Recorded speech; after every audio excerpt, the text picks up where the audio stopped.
petits padawans de la cuisine, on se retrouve aujourd'hui pour une nouvelle recette en vidéo et on va réaliser une baguette spéciale foie gras parfaite pour nos apéros des fêtes.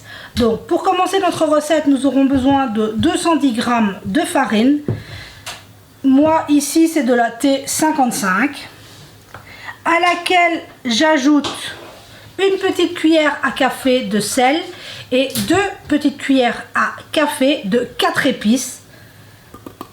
C'est ça qui va donner tout le goût à nos baguettes. On mélange pour éviter que la levure entre en contact avec le sel. On ajoute un demi paquet de levure boulangère sèche, c'est-à-dire une petite cuillère, 3 grammes environ. Et 140 g d'eau tiède. On va commencer par mélanger, former une petite boule et après on viendra ajouter du beurre. Donc là on commence, on pétrit quelques secondes et on se retrouve. Voilà, j'ai pétri quelques secondes. On veut juste que notre farine et notre eau s'agglutinent. Et maintenant on ajoute 40 g de beurre.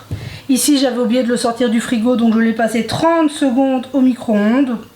Donc il est légèrement fondu, mais encore, il n'est pas liquide totalement. Faites pas comme moi, pensez à le sortir un petit peu d'avance. Et maintenant on pétrit 10 minutes, comme d'habitude avec le crochet de notre robot. À savoir qu'on pourrait très bien réaliser cette recette à la main également. Donc là c'est parti pour 10 minutes, on se retrouve quand notre pâte sera prête.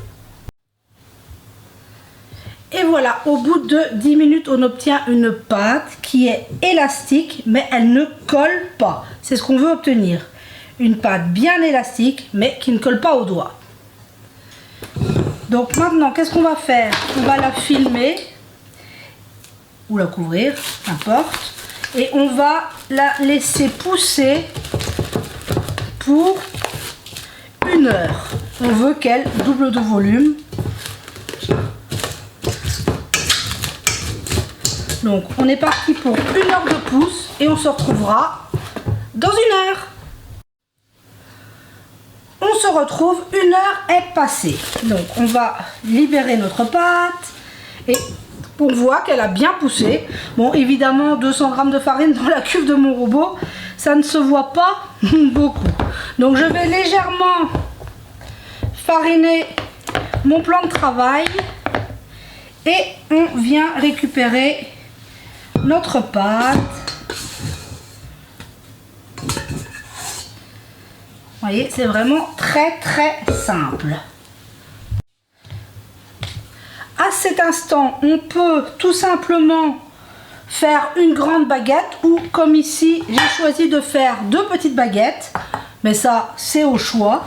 Donc on farine légèrement et on va venir façonner nos petits pains. Vous allez voir, c'est très facile, il n'y a vraiment pas besoin de... Je vais juste les mettre en forme de baguette. En les travaillant, on vient légèrement dégazer notre pâte. Mais vous voyez que ça se fait très facilement. Donc je mets mon premier et ma seconde baguette. Et voilà, c'est vraiment très simple. Donc je nettoie mon plan de travail et je reviens.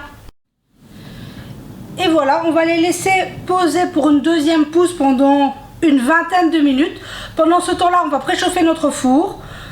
210 degrés, chaleur tournante. Et on vient mettre moi je mets un plat à gratin avec de l'eau pour créer de la vapeur pour la cuisson. Donc on met un plat avec de l'eau, on lance notre four à 210 degrés et dans 20 minutes, on enfournera nos baguettes. Et voilà, on se retrouve. Les 20 minutes sont passées. On vient simplement les scarifier et on est parti pour la cuisson. Donc on a préchauffé notre four à 210 degrés, on a mis un bac d'eau dedans et maintenant c'est parti pour 15 minutes de cuisson. On se retrouve une fois que notre petite baguette seront prêtes. Et voilà, au bout de 15 minutes de cuisson, on obtient des jolies baguettes toutes légèrement dorées. Je ne les veux pas plus vu que Pour le foie gras, moi je les coupe et je les redore au four. Je les toast au four, donc je choisis volontairement une cuisson un peu plus claire. Donc là, il suffit de les démouler et de les laisser refroidir et on verra tout à l'heure le résultat final.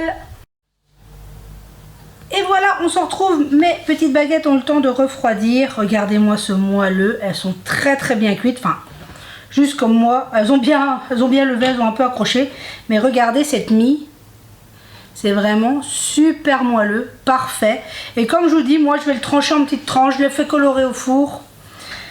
Et ensuite on les tartine avec du foie gras et c'est juste divin. Donc j'espère que cette recette vous aura plu. Prenez soin de vous et de ce que vous aimez. Et on se dit à très vite pour la prochaine vidéo.